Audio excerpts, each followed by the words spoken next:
നമസ്കാരം. ശബരിമലയുമായി ബന്ധപ്പെട്ട വിവാദമായ കേസിൽ നാളെ കേരള രാഷ്ട്രീയത്തെ പിടിച്ചുകുലുക്കുന്ന ഒരു നിർണായകമായ വെളിപ്പെടുത്തൽ ഉണ്ടാകുമെന്നാണ് അതിവിശ്വസനീയമായ കേന്ദ്രങ്ങൾ ഇപ്പോൾ സൂചന നൽകുന്നത്.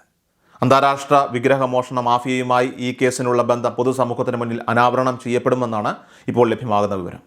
കേരളത്തിൽ തദ്ദേശ തെരഞ്ഞെടുപ്പിൻ്റെ നിർണായക ഘട്ടം പുരോഗമിക്കുന്ന ഈ സമയത്ത് ഇത്തരമൊരു നിർണായക വെളിപ്പെടുത്തൽ ഉണ്ടാകുന്നത് അത് രാഷ്ട്രീയ കാലാവസ്ഥയെ സമൂലമായി മാറ്റിമറിക്കാൻ സാധ്യതയുണ്ട്. ഇന്ന് ആദ്യഘട്ട വോട്ടെടുപ്പ് പൂർത്തിയാവുകയും ശേഷിക്കുന്ന സുപ്രധാന 7 ജില്ലകളിൽ മറ്റന്നാൾ വോട്ടെടുപ്പ് നടക്കാനിരിക്കുകയും ചെയ്യുന്ന ഈ വേളയിൽ ഈ വെളിപ്പെടുത്തലിൻ്റെ രാഷ്ട്രീയ പ്രകമ്പനങ്ങൾ അത് അതീവ വലുതായിരിക്കുമെന്ന കാര്യത്തിൽ രാഷ്ട്രീയ നിരീക്ഷകർക്കും സംശയമില്ല. ഈ സംഭവ വികാസങ്ങൾ സംസ്ഥാന ഭരണകക്ഷിക്കും മുന്നണിക്കും എത്രത്തോളം തിരിച്ചടിയാകുമെന്ന ആകാംക്ഷയിലാണ് ഇപ്പോൾ കേരളം. സംസ്ഥാനത്തെ തദ്ദേശ സ്ഥാപനങ്ങളിലേക്കുള്ള തെരഞ്ഞെടുപ്പിൽ സാധാരണഗതിയിൽ പ്രാദേശിക വികസന വിഷയങ്ങൾക്കും സ്ഥാനാർത്ഥികളുടെ വ്യക്തിപരമായ സ്വാധീനത്തിലുമാണ് പ്രാധാന്യം ലഭിക്കാറുള്ളത്. എന്നാൽ നിലവിലെ തെരഞ്ഞെടുപ്പ് ചിത്രം അത് തികച്ചും വ്യത്യസ്തമാണ്. ഇന്ന് ആദ്യഘട്ടം നടക്കുമ്പോഴും മറ്റന്നാൾ വോട്ടെടുപ്പ് നടക്കുന്ന 7 ജില്ലകളിലും ശബരിമല സ്വർണ്ണക്കൊള്ളയും ഒരു മുഖ്യ ചർച്ചാ വിഷയമായി ഉയർന്നു വന്നിരിക്കുകയാണ്. പ്രാദേശിക വിഷയങ്ങൾക്കപ്പുറം ഈ ദേശീയ പ്രാധാന്യമുള്ള വിഷയം ചർച്ചയാകുന്നത് ഭരണകക്ഷിയായ LDFനെ സംബന്ധിച്ച് കനത്ത വെല്ലുവിളിയാണ് ഇപ്പോൾ ഉയർത്തിയിരിക്കുന്നത്. ശബരിമല സ്വർണ്ണക്കൊള്ളയുമായി ബന്ധപ്പെട്ട കേസിൽ CPM നേതാക്കൾ അറസ്റ്റിലാവുകയും കൊള്ള നടന്നുവെന്ന് തെളിയിക്കുകയും ചെയ്ത സാഹചര്യത്തിൽ ഈ വിഷയത്തോടെ പ്രതികരിക്കാൻ മടിച്ച CPIക്കെതിരെയും വിശ്വാസികളിൽ നിന്നും പൊതുസമൂഹത്തിൽ നിന്നും വലിയ പ്രതിഷേധമാണ് ഇപ്പോൾ ഉയർന്നു കേൾക്കുന്നത്. ഈ പ്രതികൂല സാഹചര്യം മുന്നണിയെ ഒന്നാകെ പ്രതിരോധത്തിലാക്കിയിരിക്കുകയാണ്. ഈ രാഷ്ട്രീയ പ്രതിസന്ധിയുടെ പശ്ചാത്തലത്തിലാണ് ശബരിമല സ്വർണ്ണക്കൊള്ളയ്ക്ക് പിന്നിൽ കേരളത്തിലെ ഉന്നത വ്യക്തികൾക്ക് അന്താരാഷ്ട്ര കള്ളക്കടത്ത് സംഘവുമായിട്ട് ബന്ധമുണ്ടെന്ന അതിഗുരുതരമായിട്ടുള്ള വെളിപ്പെടുത്തൽ മുൻ ആഭ്യന്തരമന്ത്രിയും മുൻ പ്രതിപക്ഷ നേതാവുമായിട്ടുള്ള രമേശ് ചെന്നിത്തല നാളെ സ്പെഷ്യൽ ഇൻവെസ്റ്റിഗേഷൻ ടീമിന് മുമ്പാകെ നടത്താനായിട്ട് ഒരുങ്ങുന്നത്. ഇവിടെ മുൻ ആഭ്യന്തരമന്ത്രിയും കോൺഗ്രസ് എന്ന ദേശീയ പാർട്ടിയുടെ സംസ്ഥാനത്തെ ഉത്തരവാദിത്തപ്പെട്ട സ്ഥാനത്തിരിക്കുന്ന ഒരു നേതാവുമെന്ന നിലയിൽ രമേശ് ചെന്നിത്തലയുടെ മൊഴികൾക്ക് അസാധാരണമായ നിയമപരവും രാഷ്ട്രീയപരവുമായിട്ടുള്ള ഗൗരവമുണ്ട്. കേവലം രാഷ്ട്രീയ മുതലെടുപ്പിന് വേണ്ടിയുള്ള അടിസ്ഥാനരഹിതമായിട്ടുള്ള ആരോപണങ്ങളായി ഇതിനെ തള്ളിക്കളയാനായിട്ട് സാധിക്കില്ല.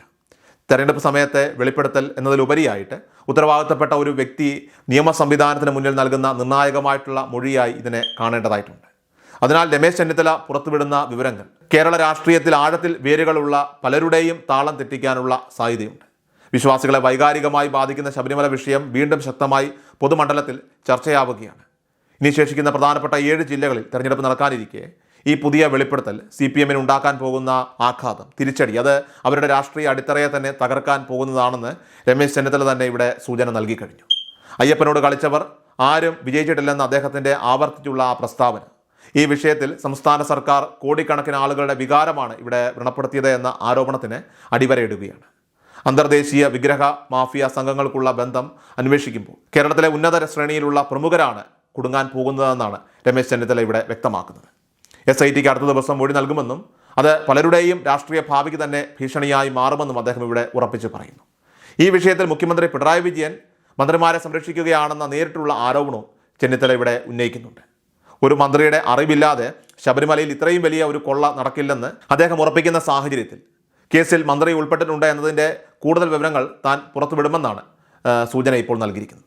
ഈ വെളിപ്പെടുത്തലിന് മുൻപായി അദ്ദേഹം പറഞ്ഞിട്ടുള്ളതുപോലെ തന്നെ തെരഞ്ഞെടുപ്പിൽ ശബരിമല വിഷയം ശക്തമായി പ്രതിഫലിക്കുക തന്നെ ചെയ്യുമെന്നതിൽ അദ്ദേഹത്തിന് സംശയമില്ല.